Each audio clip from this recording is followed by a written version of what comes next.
This is a Q Media production.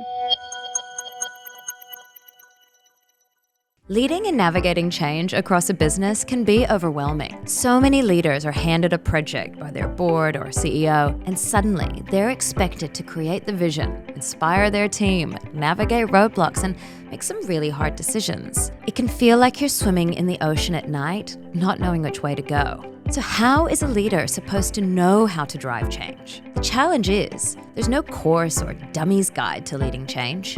Until now. This is your crash course in leading change, and I'm your guide, Lauren Ryder. In this podcast, you'll learn from top C-suite and executive leaders who've driven impactful change across their organizations. No matter what project you're leading, maybe it's a sales transformation or a restructure or a digital transformation, either way, the approach to leading change is the same. It all starts with an inspirational leader, and that's you. Today's guest on the podcast is Claudine Oglivie, a seasoned senior executive and board director with a 20-year career in strategy, technology, leadership, and business transformation.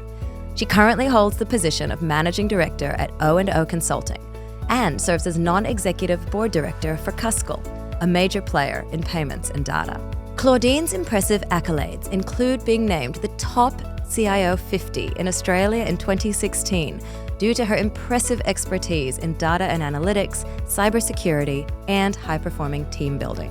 Her journey has seen her in leadership roles at Compass Group, Jetstar, and at KPMG. In this episode, we talk about driving large-scale transformation across physically and structurally diverse teams, how change leaders should be communicating with boards, and where she sees the future of enterprise technology after AI. Enjoy the episode. Hi, Claudine. Thanks for being here. Hi. How are you, Lauren? Yeah, all very good. Now, you have led some transformative change across a number of huge organizations. What do you see as the role of the leader in times of change?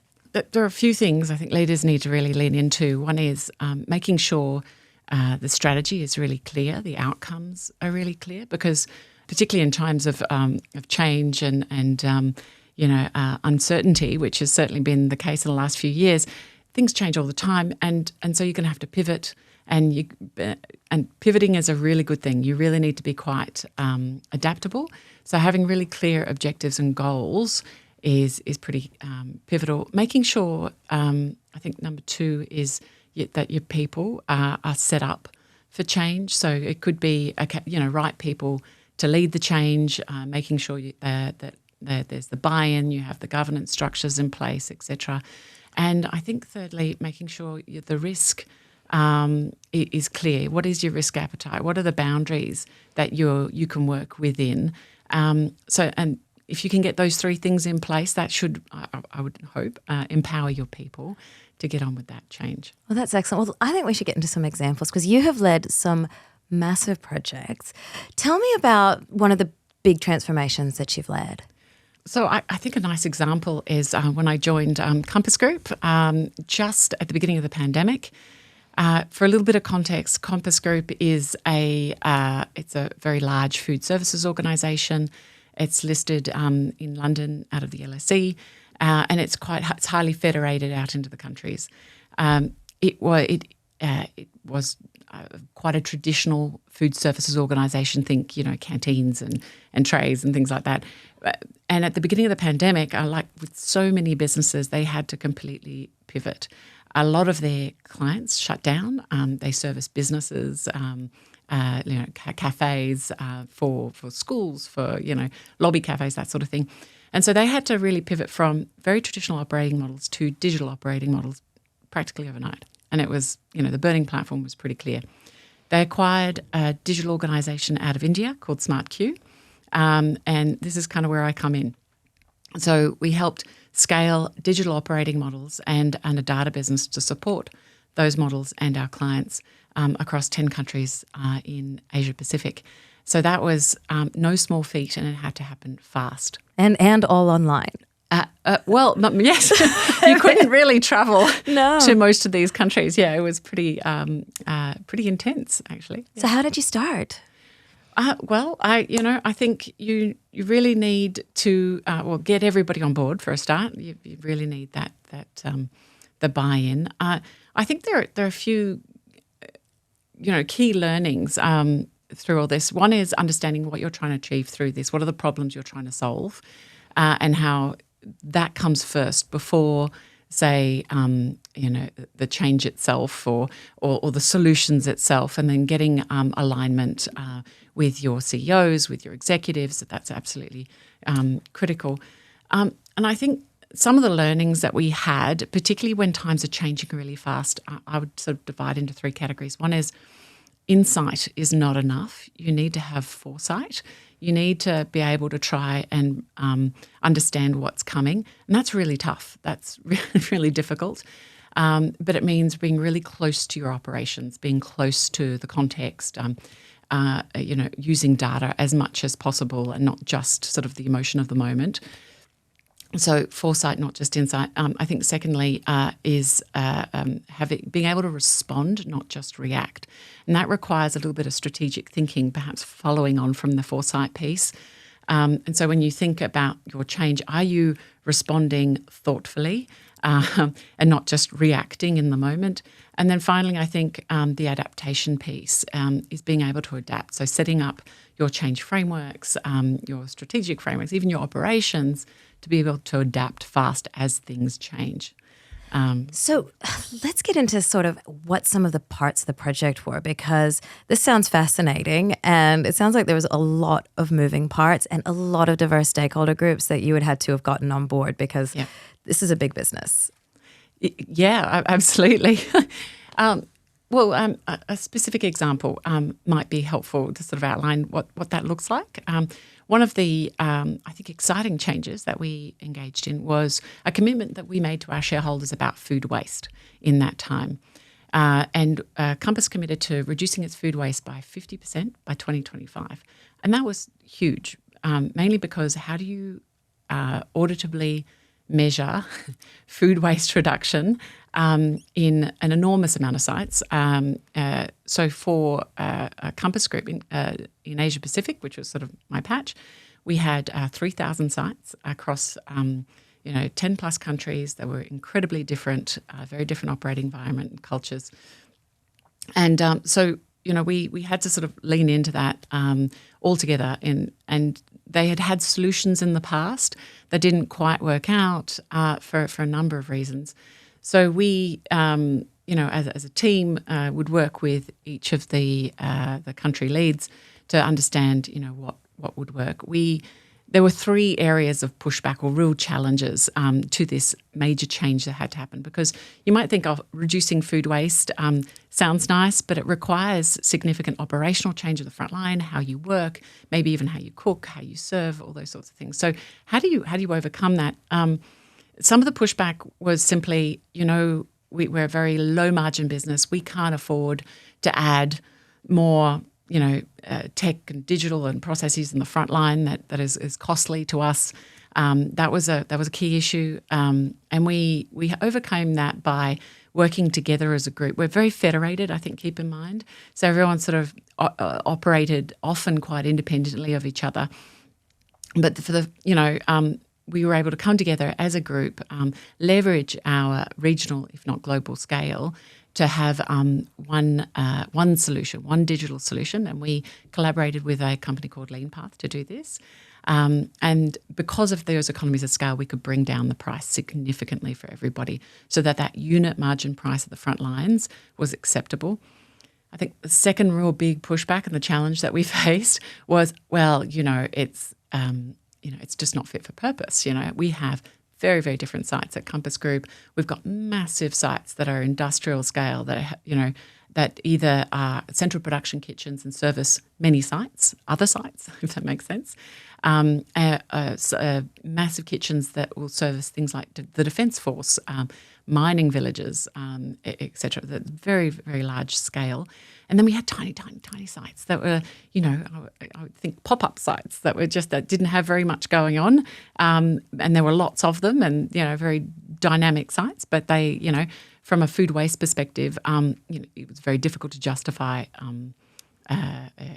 any large-scale solution. So we had 4 different levels of solutions, which we worked again with LeanPath to get that right and get each level of complexity right for the site itself and to make sure it worked in practice.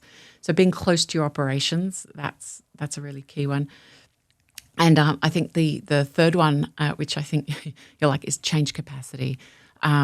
We just didn't have the change capacity on the front lines to deal with it. And we had very few countries that had a mature change and transformation teams to help manage that. I think Australia was one of the few that did. But really, for a lot of countries, the site managers and the servers and chefs, they were on their own. So, we worked with LeanPath to make sure that it wasn't just a piece of tech. They actually helped with the training, and it wasn't just the one-off training. It was also change programs in time. So what do they look like? What does a change program look like when we're talking about people on the ground, like cooking and serving and delivering food? Like it's not really an example that we normally think of. Yeah, well, a change. Well, you have the initial training, of course, because you are changing the way you cook, and you're using new equipment, notably, scales to weigh your food waste, etc. So you have that training piece, but it's more than that. It has to be more than that. It's cultural. It's caring about reducing food waste. It's about integrating that into your everyday processes. They might have a team briefing at the beginning of the day. Say, here are the things we're trying to achieve or that we need to do as a team. And there'll be lots of items there, not just food waste, but food waste needs to be on that list, right? It needs to be, hey, here's the data, for example, using data to drive change. Here are stats from the last week or even the last day. We can do better or good on your team, let's keep it going, and here are our targets, and really getting them to talk about it. It sounds simple.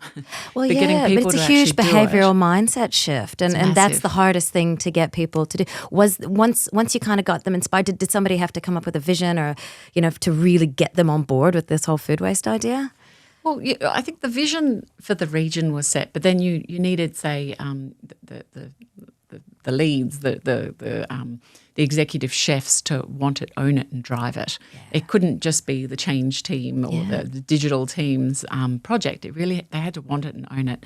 So I think that's an really important piece. I think also worth noting that particularly over COVID, and it's not uncommon in the hospitality industry to have high turnover rates, and COVID made that much worse. And we had countries where this worked really well, and we were smashing it in terms of our numbers, and we were like, great, we've got some fantastic results, and everyone's leaning in. Then you had other countries, despite having all the same programs, etc., really struggling, and we was going, why? Why is this the case? Thing is, we had such high turnover rates because people were just getting sick. They just went around, COVID, that we suddenly realised we were training people up, and within a couple of weeks, you'd have to bring in new people who were not trained. So you have to train. It was this continuous training cycle. So we had to change the way we approached training. We had to change the way we approached, I think we often love the idea of change champions, or say a champion for a solution, food waste champion. We couldn't just have one. Yeah. You had to have 2 or 3. I think these are sort of you've got to be really alert, I think, to what's going on, and not the fact that something's not working, but why is it not working, and tapping into that very quickly. I think the solutions are often quite simple, but they require, I think, they require you to be close to what's going on. Leading transformational change can be challenging without a community of like-minded professionals where you can learn and practice the real skills of transformation. I am excited to share that Jetstar has just launched an incredible online global community of transformation professionals. And let me tell you, it is a game changer. It's called People of Transformation, and it's a deep dive beyond the theories, beyond the frameworks, and straight into actionable excellence. It will allow you to shift from problem seeking to opportunity creation and eventually future shaping. So if you're ready to lead the charge, head to peopleoftransformation.com and use the code LEADINGCHANGE at checkout for your special offer. Founding member spots are limited, so don't miss out on this incredible opportunity. Did you feel you're getting much pushback in some of these areas? I mean, you mentioned before that people were sort of saying, "Oh no, the technology won't work for us," and all of that. How did you react to that? How did you deal with all of that? And was it loud? Was it quiet? Each country is a little different, particularly culturally. But I think in almost any country, what's really powerful is to show, not tell. So make sure you get a few key stakeholders on board, whatever that looks like. And it might be your executive chef, for example, for the country, on board who knows your key people on site. Get 2 or 3 sites perhaps that are lighthouse sites that can show how it can be done and showcase what's possible, make that exciting. And then once you can really show that, I think it's much, much easier to get other people on board. And it wasn't just about food waste and sustainability story. It was also about our customers. So, you're not just delighting the internal piece, but for example, you'd have sites that, you'd have waste, oranges. Say you're making fresh juice in the morning for breakfast. You have all these orange peels it's waste. But what if you could make marmalade out of that and then sell it back to your customers and actually tell them this has come from your, daily juice in the morning, for example? They love that.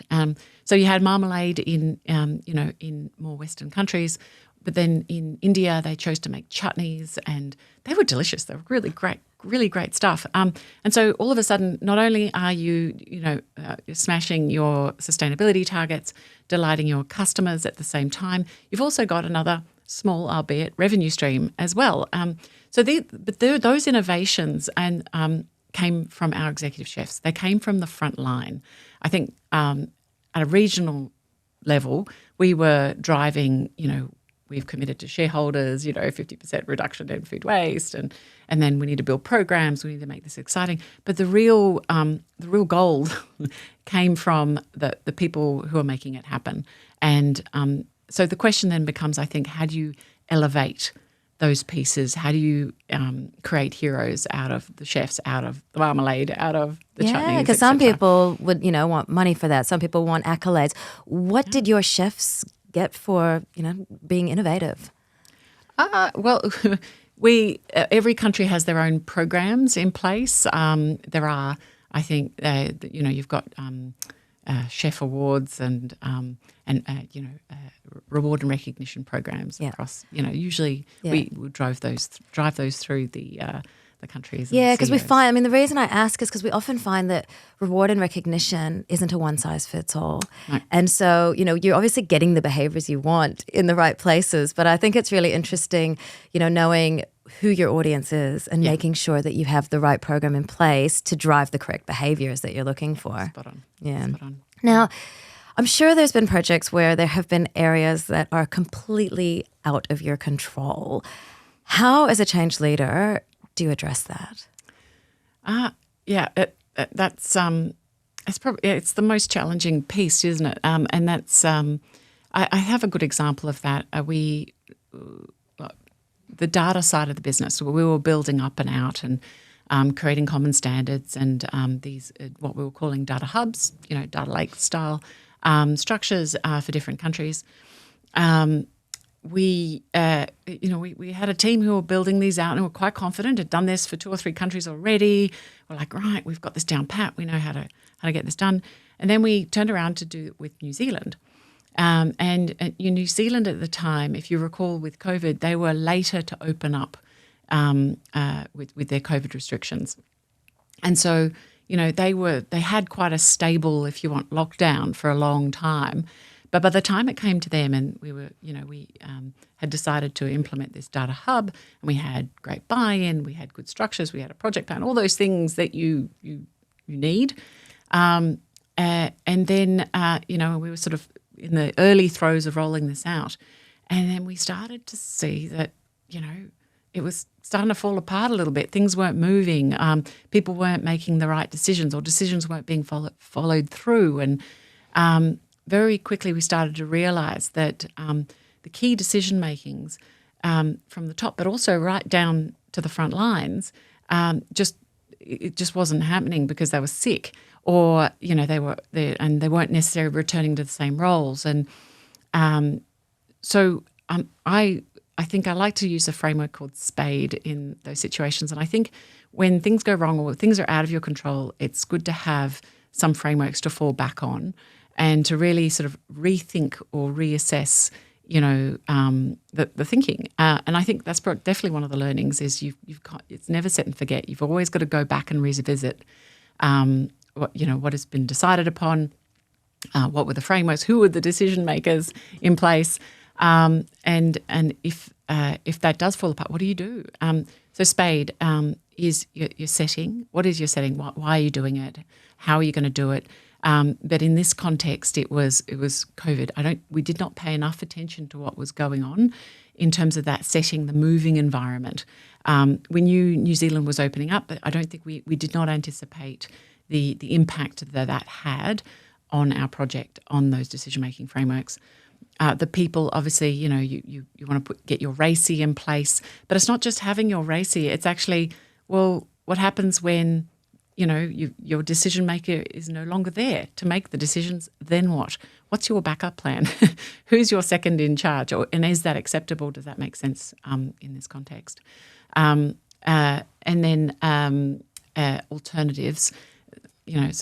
Settings, people, alternatives. What are your alternatives? Did you think that through up front? Have you got, have you done that scenario planning? Because if you've done that up front, it's so much easier and quicker to pivot because you've already done the thinking. And it's just an adjustment perhaps, and it's much easier to get everybody else on board as well. And then, of course, making the decision and using the decision-making frameworks, the governance frameworks in place. Maybe you need to change them. Maybe you have to because you have no choice because the environment has changed. And then finally, explaining the decision. A lot of people forget about that step. Is critical because if so many things have changed in such a short space of time, I can guarantee you there are a lot of people who don't know what's going on. So the need to explain again, what's going on, what's the decision that has been made, why, and how it impacts them is critically important. So I think if any of those steps are neglected or not revisited regularly enough, or there's an assumption that we've done our RACI, we don't need to go back there. That's sort of I think one of the key learnings. I think it's so interesting, and I haven't heard of that framework before, and it makes so much sense, and it really kind of goes to that it's not a one-size-fits-all. Projects never are, and that's actually why we have this podcast, so that people can hear all sorts of learnings from all sorts of different projects, because you have to understand that everyone is different. But I do love that framework. And I suppose, how do you come up with that plan that sits underneath it? Do you do it as a group? Do you do co-creation? Do you do it, create it, and then present it? How does that come about? And so you can share that with the team. Oh, look, it's like any change transformational project plan, right? So you go through your traditional elements, but it's about making sure that that you have thought through the settings environment. What does that mean in terms of changeability? What does that mean in terms of being able to project the alternatives forward, right? I think COVID made that a lot much sharper. I think it's always kind of been there, and it's something we maybe should have always done but didn't pay as much attention to because things didn't change or shift as quickly as they have done in recent years. And I think even post-COVID, there's still a lot of uncertainty, where I think our entire environment has changed again. It's a little bit, it feels a little bit recessionary. There's a high inflation, and what does this mean for my business? I think a lot of growth companies who have just focused on growth are now pivoting towards sustainable profitability, which is a very different approach, and that will impact the way you approach change and transformation projects as well. So I think it's just being really conscious of this shift in focus and the need or the importance more than ever now of having alternatives. It's not just a plan. Yeah. It's actually it's a plan with scenarios, scenario planning as part of your plan, with the alternatives well thought out, with the environment and what that means in the context of your change and transformation plan well thought out. I think those are elements that have been haven't had the same emphasis in the past as they need today. Yeah. So, I'm interested, during COVID, we had all of these big diverse teams all over the world, as you're describing, and getting them engaged. How did you do that? Because you had people from all over in business and you hadn't met them before either. So you're trying to engage users. Were there any tools, techniques, things that you used to get physically diverse groups of stakeholders on board to be able to be facing the same direction? Pointing in the same direction is pretty critical. And there's the top-up, bottom-up, top-down, bottom-up view. I think change, transformation, that sort of culture comes from the top.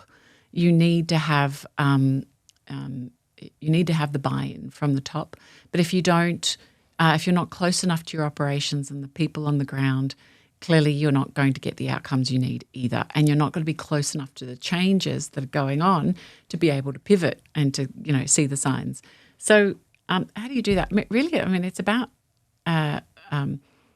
understanding the different, aspects of the business that will be impacted by your change, right? So in the case of food waste, it's the operations staff, it's the culinary staff, as well as there are sustainability teams and executive teams. Safety, what's that mean for safety? Who are all the key stakeholders in the teams that will need to be involved? And not just functionally, but also the layers up and down. So you've got your executive team, but who on the ground are the people who are actually going to be using, in this case, say, the scales, whose processes are going to actually be changed by this, and actually making sure that you're working with them as well. So, and certainly for Compass Group, in every country it's different because they're structured differently. In some countries that are bigger and more complex, you'll have more layers, and in some countries it's much simpler structure. So it's not one size fits all. Making sure you have a diverse set of stakeholders and their buy-in takes effort, takes time, and I would argue you really need to get close to. I had a regional role, but I needed to get close to the leaders in each country and make sure they had a voice and were actively shaping their own change programs on the ground. Often they were the one coming to me going, "This is how it works in my country, and these are the things that resonate with my front lines, and here are the challenges that we are specifically facing." So I think that active listening piece is really important, and they'll tell you who are your change drivers, and sometimes they're surprising roles that are the change drivers in that particular country. That's great. That's fascinating. Now, take a little shift. So while you've been working in these incredible executive roles, rolling out these amazing transformations, you've actually also been sitting on boards, and you're currently sitting on a board now at Cuscal, a large financial institution. Tell me, what is it that a board wants to know from the people who are driving the transformation, from these change leaders? So a board really needs to understand that the change is aligned to strategy and the outcomes that the company wants to drive. It will definitely want to know what is the impact to its risk profile and key areas of risk in the organisation.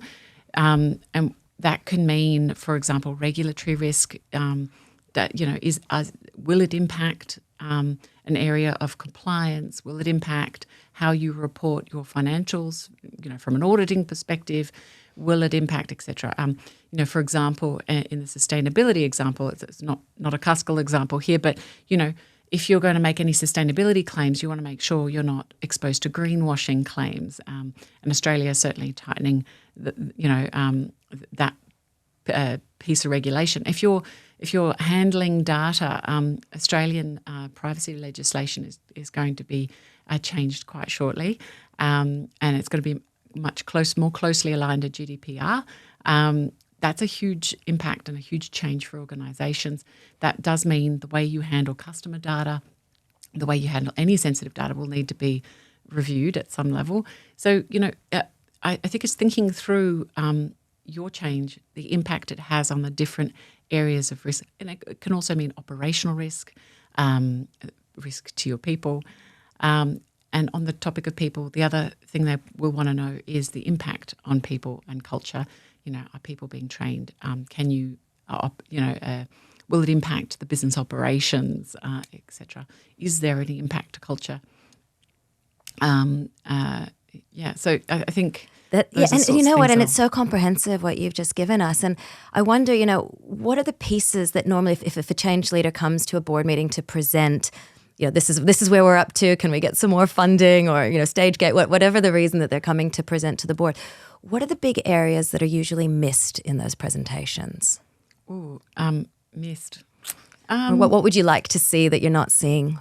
It's not so much that I'm not seeing it. I think if I think in more generic terms, if you're presenting to the board, I think make sure it's very succinct. I think boards will often get these long, convoluted presentations, but I think understanding what the board wants to focus on, strategy, risk, it could be innovation, culture, those pieces, and being very pointy as to what you're trying to achieve, what is the financial impact of what you're trying to achieve, et cetera, milestones, how are you measuring it, how are you going to come back to the board to show progress, or how will the board know you're on track or not on track, right? Those sorts of things. Those things are really important. I think sometimes management will get carried away with say metrics and perhaps aspects of the project that are interesting but perhaps not relevant. And I haven't seen this recently, but personally, but I think you also there's a risk that some presentations aren't aligned to the broader strategy. I would like to think that if a change transfer, any executive goes to the board, it's already been through the CEO and, or some exec committee. And it often will come down to your own internal governance structures and how that flows up to the board, who's reviewed it. Usually by the time it gets to the board, it's had pretty good review. It should be aligned, et cetera. So I think, it may be just the quality of those presentations. Sometimes it's keep it short, keep it sharp. Great feedback. As businesses grow, enterprise change teams are expected to deliver more. But it can be challenging to keep all your company's change planning aligned. Documents get lost or out of date, and executives can't get a clear report on your enterprise change activities. Until now. Change Plan is the incredible connected platform that gives you a powerful, easy-to-use workspace. You'll get all your reporting at a click, an automated front door process, an org chart synced in with your HR system, and the best part, there's portfolio dashboards for leaders. It is the most comprehensive and user-friendly change tool I have seen on the market, and the results speak for themselves. Teams who use Change Plan experience a 30% bump in productivity and up to 50% reduction in change saturation. If you want to see Change Plan in action, head over to changeplan.co/leadingchange to set up an obligation-free demo for your team. Now, AI is the hot topic of the moment. We would be a bit remiss if we didn't bring it up. And so much so that actually the first time I met you was when you were speaking on a panel about AI. So tell us a little bit about your experience in AI and where you see it in the market at the moment. AI is the big disruption of the day, but it's old technology. It's been around for quite a while. There are a lot of different, I'm going to call them subcategories of AI.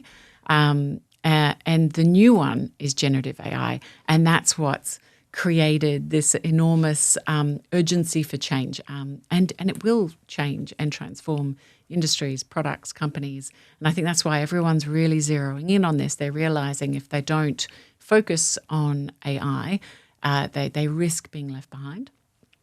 But it's not just Gen AI. I think this has really prompted a lot of organizations to have another look at all the categories of AI and lift them up and understand what it means for competitiveness, but also from a risk profile perspective as well. I think, one of the key things right now is just making sure, particularly for Gen AI, making sure it's explainable. Those are the sorts of things that I think a lot of management and boards are grappling with.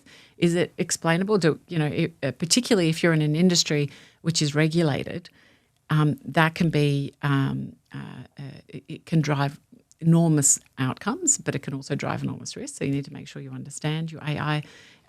Is it responsible? So from is it ethical? Is it representative of the outcomes you're trying to achieve? Toxicity. What kind of data are you using to deliver the outputs? Is it appropriate? Is it broad enough? Are you using data that from the outside your organisation and internally to your organisation as well? There are lots of concerns around privacy and IP. In terms of protecting your own IP internally, but also, if you put stuff out there proactively, what does that mean? For you, can you even protect it? It's I think these are all ongoing debates, and that's going to drive enormous change and transformation right now and into the next few years in sort of the immediate term. Do you think that there's so many risks you've just mentioned? Like, do you think a lot of these risks are actually putting people off? No, I actually think people are learning to manage the risks. And I think the reason people are leaning into AI and leaning into the risks is because there is great opportunity as well. And every company will have their own risk appetite. So some companies will be prepared to take greater risk for greater outcomes, and others less so. But I think at the end of the day, if you ignore, you almost can't ignore it altogether. If anything, just to protect yourself, right? So I think that's really important. Any tool like AI, I think you need to be really clear about what are you trying to achieve with it. What's the business outcome you're trying to drive, and then once you're clear on that, you can work your way backwards to understand how you can get there. Is AI even the right tool, or what type of AI might be the right tool, and how do you set that up in such a way that it aligns with your risk appetite? So I think companies in many ways are being forced to become a little bit more sophisticated in the way they think about risk, in the way they think about AI and related technologies. And if we look at what's coming up, what's in the future, if AI is today, what's tomorrow? Well, I think AI is quite exciting right now, but I think tomorrow's big disruption is going to be quantum computing. It may not be we may not have your first fault-tolerant quantum computer that can deliver, I think, pragmatic, real-world, use cases for another maybe 6 years. But it's coming, and I think it's a really exciting field to keep an eye on. I feel like if you think AI is driving enormous change and transformation now, just watch and wait what quantum's going to bring. So quantum is really next level. It's something that will it works completely differently to a classical computer. So the way that bits, ones and zeros in a computer works is a little bit like having a black and white picture versus a qubit, which works at the atomic level. It's not just ones and zeros; it's ones and zeros superimposed all at the same time. It's like black and white versus color, and the types of problems that it can solve are really exciting. They won't be able to solve it all at once in the first wave of breakthroughs, but like any technology, you're going to have an initial breakthrough, and you'll be able to solve some of the, I'm going to say, smaller problems that classical computers today can't solve, and then over the following years, you're just going to have breakthrough after breakthrough after breakthrough. And I think there are two sides to quantum that will, all companies are going to have to watch out for. One is the risk piece. Ultimately, quantum computing is going to enable, it's going to crack Shor's algorithm, which underpins our cybersecurity protocols. So it's something that's, when it comes to being able to crack certain mathematical algorithms, that's something that a lot of companies are already starting to lean into when it comes to data encryption and quantum resilient algorithms. So you don't need a quantum computer necessarily to protect yourself against a quantum computer. You just need better math. So there's a lot of thinking going into that right now. When you think about data and how it's encrypted today in organisations, I mean, for tax purposes, you need to hang on to critical data for 7 years. So if a quantum breakthrough happens in 6, and I don't think Shor's algorithm will be cracked in 6. I think it'll be longer. But if you think of that 7-year timeframe, we probably need to start thinking about encrypting data pretty soon. So, and a lot of organisations are. So there's the cyber risk, but there's the opportunity as well. And quantum computing is great at optimization, problem solving. So for complex manufacturing that cannot be solved today. It's great for material science, so creating new materials that we've never thought of that can do amazing new things. The finance industry are already leaning into it in that optimization space to optimize portfolio optimization or derivatives, that side of things. So where even small percentages of optimization can have significant outcomes. So that's exciting for them. And then you have, for example, the simulation of quantum systems, which I think is really interesting. A quantum system is, for example, in chemistry, being able to model systems at a quantum level. So at the moment, our classical computers kind of struggle with that because it's a human fabrication. It's ones and zeros. It's not at the atomic level. Whereas if you're looking at pharmaceuticals or how enzymes might react, in a chemical reaction, we can't model that today with a classical computer. There are too many potential outcomes, which is why it takes years to develop new medication. It takes years to have those types of breakthroughs. Whereas a quantum computer can model those systems with the same quantum. The quantum system works in the same way as those systems, so it's much easier to model. So that's super exciting. It's fascinating, Yes. and I cannot wait to see what comes out of it. It sounds like there'll be some major breakthroughs, for lots of different types of businesses and even humanity. Sounds like yes, it's going to be huge. I think the point being that quantum computing and AI right now, I think the pace of change and transformation is only accelerating, and so this is I think a skill set that I think all businesses and executives are going to need as a core skill set. It's something, change is only going to become more and more important. Fantastic. Claudine, it's been an absolute pleasure. Fascinating discussion. Thank you so much. Where can our listeners find you?